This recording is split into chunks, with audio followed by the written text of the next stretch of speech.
RCF. Bonjour Pierruc, bonjour à tous, bienvenue dans votre édition locale en Champagne en ce mardi 18 novembre. Au sommaire, en ce dimanche dédié au Secours catholique, Monseigneur José Moko, évêque du diocèse d'Idiofa en République démocratique du Congo, a célébré la messe à la collégiale Notre-Dame de l'Assomption de Vitry-le-François. RCF est allé à sa rencontre.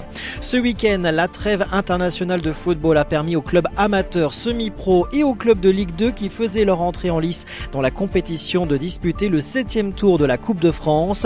C'est passé d'un poil pour le Stade de Reims sur la pelouse de Charleville, Prix-les-Mézières. Retour sur le match. Mais tout d'abord, un point sur la météo près de chez vous pour aujourd'hui en Champagne. Les premières gelées de la saison sont arrivées cette nuit après le passage d'un front froid venu du nord.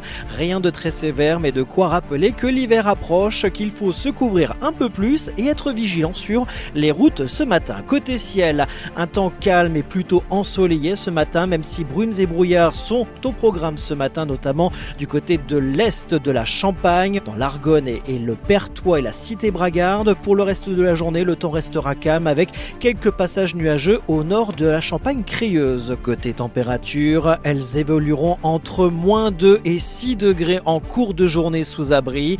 Elles sont froides ce matin avec -4 degrés en moyenne en dessous de la normale.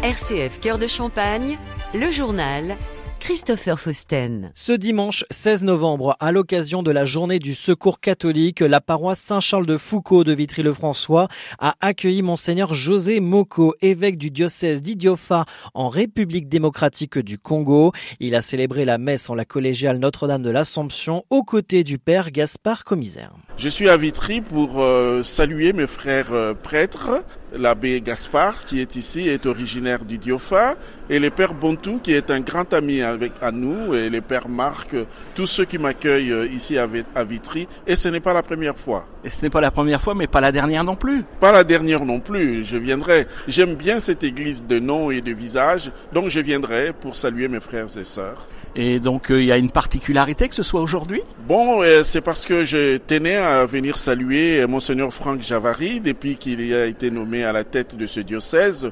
Je ne l'avais pas vu. J'ai toujours entretenu de bonnes relations avec les évêques de Châlons. J'ai bien connu Gilbert Louis, François Touvet et aujourd'hui Franck Javary. Je tiens à cette amitié. Des propos recueillis par Gérald Gaillet pour RCF. Après la célébration, Monseigneur José Moko a partagé le repas avec l'équipe du Secours catholique avant de repartir en train pour Paris. Sport, football, un unique but et la qualification. Voilà ce que le Stade de Reims, qui évolue en Ligue 2, devra retenir de sa prestation de samedi dernier sur la pelouse des Ardennais de l'Olympique Charleville, Prix-les-Mézières, formation de National 3, à l'occasion du 7e tour de la Coupe de France. Un match qui n'a pas été facile pour les Rémois, qui se sont imposés sur un but inscrit par Eli Ntamon à la 51e minute de jeu. Le buteur analyse la partie. C'est dur, c'était pas facile, c'était un bon match, c'était difficile. Après marquer, ça fait plaisir, on gagne, on se qualifie, c'est le plus important. Ouais, le terrain c'était difficile et après ça s'est joué sur les coups de pied arrêtés. Après un match, ouais, ça fait plaisir de marquer, ça fait plaisir forcément et en plus ton équipe gagne et ça fait vraiment plaisir. Ouais, c'était pas facile, mais le coach il me soutenait, il m'a dit de continuer à m'entraîner, que mon moment va venir et après il m'a donné ma chance et j'ai su la saison. Ouais, là ça va être intéressant pour garder le rythme, après on est qualifié, après on continue de travailler, on joue au Montpellier lundi, ça va nous motiver plus encore. Bon, le message du coach c'était de continuer, de pousser, d'essayer de marquer le plus vite possible. Après on rentre en deuxième mi-temps, le marque et bon, c'est ça, c'était le message du coach. Dans ce contexte compliqué, l'entraîneur belge du Stade de Reims, Karel Gerets, retient l'essentiel, la qualification. C'est le tour de la Coupe de France, donc c'est la beauté de la Coupe. On est venu ici dans une stade particulière. Moi j'adore beaucoup personnellement. On a vu les circonstances, le trail il n'est pas terrible, mais bon il faut s'adapter et il faut jouer avec. Et je pense que voilà, on a marqué le but au bon moment et les dernières 10-15 minutes, ils sont allés all-in et pour le même prix ils égalisent, mais heureusement pour nous c'est pas le cas. Oui, on était quand même prévu de l'état du terrain, mais voilà, une fois quand tu arrives, on essaie quand même toujours de jouer un peu plus, mais on a vu après les premières 45 minutes, c'est pas évident, donc monter une certaine rythme pour les fatiguer plus. Donc c'est un peu plus de jeu direct deuxième mi-temps avec le but qui était bien joué notamment de Eli. Et puis encore une fois, je pense que le deuxième mi-temps c'était question de monter caractère. À l'inverse, pour l'entraîneur de l'Alliance Carolo-Périsienne, c'est la frustration qui dominait à l'issue de la rencontre, Guillaume Richard. Non, 100% de frustration en fait. La meilleure équipe a perdu, faut dire la vérité. Et c'est pas parce que c'est mon équipe. Aujourd'hui, l'équipe de National 3 a été largement supérieure au Stade de Reims. Et je le dis avec beaucoup de recul et de respect en fait. On a dominé presque tous les domaines, sauf celui de l'efficacité finalement. Ce qui fait que peut-être ils sont en Ligue 2 et que nous on est en N3. Mais sur l'ensemble du match, le scénario qu'on s'était un peu fixé, on l'a bien maîtrisé. Et même, on avait à idée que si on était un jour mené au score dans ce match, il fallait avoir de la lucidité et tout. Et on a fini très fort. Moi, ce qui me valorise dans notre travail de tous les jours au staff, notre équipe de N3, elle a été plus forte physiquement qu'une Ligue 2 quand même. Énormément de regrets. C'est la pire des choses. On s'était dit, on n'aura pas de regrets. C'est peut-être à chaud, à France, on dira peut-être on a fait une belle performance, mais on a perdu. Et aujourd'hui, je pense que la meilleure équipe a perdu. Des propos recueillis par Maxime Bettemal pour RCF. Au prochain tour, les Rémois se rendront de nouveau sur la pelouse d'une National 3 le week-end des 29 et 30 novembre.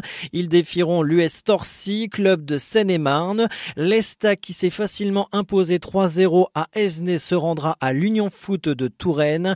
Pour les autres affiches de nos clubs locaux qualifiés, Cormontreuil, club de Régional 1 près de Reims, recevra l'US Chantilly National 2. Reims-Sainte-Anne, club de R2, recevra Amiens, club de Ligue 2. Dernier club ardennais en lice, Bonny, club de R1, recevra l'US Saint-Maur-Lusitano, club de National 2. La communauté de communes de la région de Suippes a été désignée lauréate de l'appel à manifestation d'intérêt de la région Grand Est pour le soutien au déploiement de lieux de vie innovants pour les seniors en milieu rural. Ce projet développé en partenariat avec la ville de Suippes permettra la création d'un béguinage au cœur de la commune, adapté aux besoins liés au vieillissement et structurant pour le territoire. C'est avec une profonde tristesse que le SDIS de la Marne annonce le décès soudain de la sapeur de première classe Chloé Sopic, survenue jeudi dernier en fin de journée à son domicile. Chloé était d'astreinte de 17h à 19h sur le secteur de Verzenay. Le refuge Charlotte Even de Fagnières lance un kit pour les personnes vivant seules avec leur animal. Objectif, prévenir les secours ou les soignants qu'un compagnon à quatre pattes est resté seul à domicile en cas d'imprévu. Intitulé « J'ai un animal seul chez moi », le kit comprend une affiche à placer chez soi et une carte à garder sur soi afin que les proches puissent être prévenus et prendre en charge l'animal. Le kit est gratuit, téléchargeable sur le site du refuge et disponible directement sur place, chemin du Placier. Un comité de suivi stratégique se mobilise pour la situation financière du centre hospitalier de Troyes dans l'Aube, confronté à un déficit de 17 millions d'euros, dont 4 millions récemment réinjectés par l'ARS. Malgré la reprise des activités post-Covid et de nombreux investissements, l'hôpital au Bois reste déficitaire. Le préfet, la directrice de l'ARS et le maire de Troyes se réuniront 2 à 3 fois par an pour suivre un plan de performance et la direction indique que les premières mesures ont déjà permis de réduire le déficit prévu de plus de 20%. Le diocèse de Châlons invite à clore l'année jubilaire à Notre-Dame de Paris le 10 juin prochain, une journée placée sous le signe de la prière, de la marche et de la fraternité. Des cars seront mis à disposition depuis chaque espace missionnaire pour faciliter les déplacements. Infos et inscriptions sur le site du diocèse chalon.catholique.fr.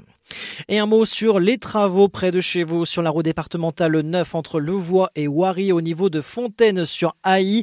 Un chantier est en cours jusque la fin de la semaine. Des travaux de broyage d'arbres entraînent un alternat par feu dans les deux sens avec une vitesse limitée à 50 km/h. Prudence si vous circulez dans ce secteur. Fin de cette édition locale en Champagne. Merci de nous avoir suivis, de votre fidélité. Le journal à retrouver en podcast sur notre site rcf.fr et les différentes plateformes de podcast. Très bonne matinée à tous.